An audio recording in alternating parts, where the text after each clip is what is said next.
आइन उलमा इकराम का सियासत से क्या ताल्लुक़ है और सियासत में उलमा इकराम का क्या किरदार है, इस हवाले से मुख्तसरन दो तीन पहलुओं से बात करना चाहूँगा।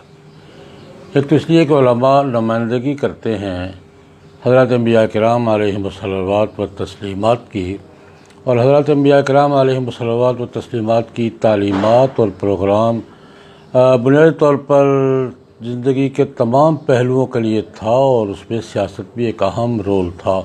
अंबिया किराम अलैहिमुस्सलावात व तस्लीमात ने सिर्फ़ नमाज रोज़े और इबादत की बात नहीं की, बल्कि मुआशरत की बात भी की है, समाज की बात भी की है, कानून की बात भी की है, हुक्मरानी की बात भी की है, अदल की बात भी की है, और उनके बुनियादी फ़राइज़ में और मकासद में ये सारे मामलात थे।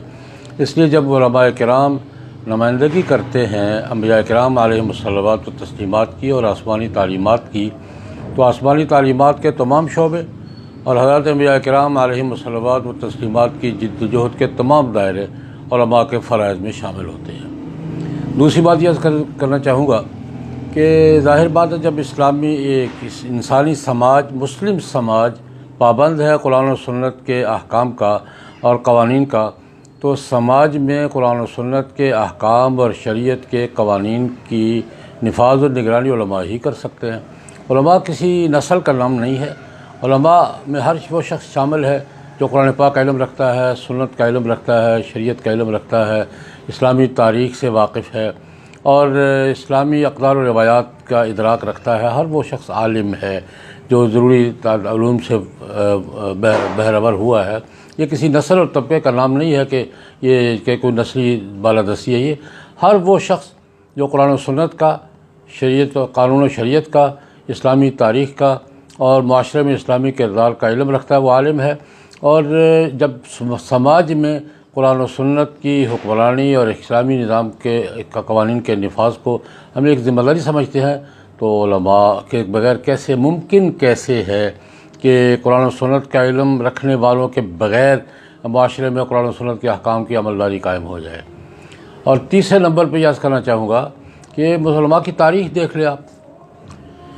इमाम अबू हनीफ़ा रहमतुल्लाह अलैह से ले लें, हसन बसरी रहमतुल्लाह अलैह से ले लें, फिर ये पूरी तारीख़ पे नज़र डाल लें, और फिर बड़े सग़ीर की तारीख़ में आप मुजद्दिद अल-फ़िसानी को देखें, शाह वलीउल्लाह को देखें, उनके बाद तमाम तबक़ात में हर इलाक़े में, बंगाल में हाजी शरीयतुल्लाह को देख लें, सरहद में फ़कीर अपी और हाजी साहब तरंगज़ई को देख लें। उलमा किराम ने हर दौर में मिल्लत के इज्तिमाई मामलात में क़यादत भी की है, रहनुमाई भी की है। वो एक तारीख़ तसलसल रखते हैं।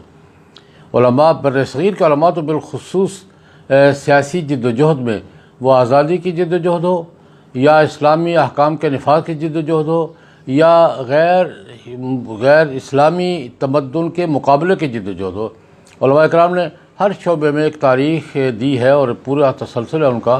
तो ये मैं नहीं समझता कि ये बिल्कुल बुनियादी तीन बातों को सामने रखते हुए उलमा को सियासत से लाताल्लुक़ कैसे किया जा सकता है और कैसे होगा, मुमकिन नहीं है।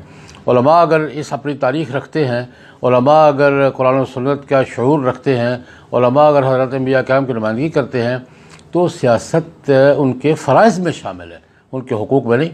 मैं सियासत को उलमा के हुकूक में नहीं, फ़राइज़ में शामिल करता हूँ। हाँ, अलबत्ता ये है सियासत के दायरे हैं, ये तरीक़ेकार हैं। एक तरीक़ेकार शाह वलीउल्लाह रहमतुल्लाह अलैह का था जो अब तक चला रहा है कि सामना अहल इक़्तिदार के सामना करके उनसे मुकाबले और महादराई से बनवाना। एक तरीक़ेकार मुजद्दिद अल-फ़िसानी का है कि पीछे बैठकर इल्मी अंदाज़ में, फ़िक्री अंदाज़ में मेहनत करके समाज को तैयार करना। तरीक़ेकार मुख्तलिफ़ हो सकते हैं, लेकिन सियासत, सियासी जद्दोजहद, उम्मत की इज्तिमाई क़ियादत, समाज के इज्तिमाई मामलात में राय देना, क़ियादत करना, लोगों को मुनज़्ज़म करना, यह उलमा के हुकूक में है नहीं, उलमा के फ़राइज़ में है। और उलमा और सियासत लाज़िम व मलज़ूम है इस्लाम की तालीमात में और इस्लाम के निज़ाम में। अल्लाहुम्मा सल्लि अला सय्यिदिना मुहम्मद।